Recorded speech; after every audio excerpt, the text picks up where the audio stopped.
נשמע?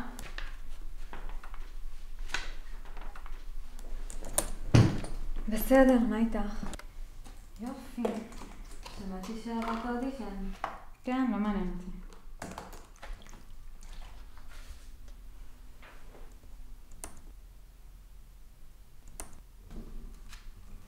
אז איך בעבודה? רגיל. בזמן האחרון מסיימים מאוחר. דווקא לא כזה מאוחר. יריב אומר שיש מלא עבודה.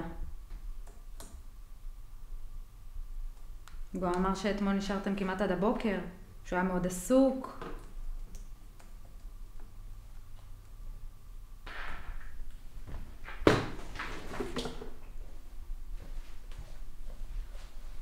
את מוכנה לדבר? קרין, מה את רוצה? את האמת. די, בלי משחקים, יריב סיפר לי הכל. קדימה, דברי.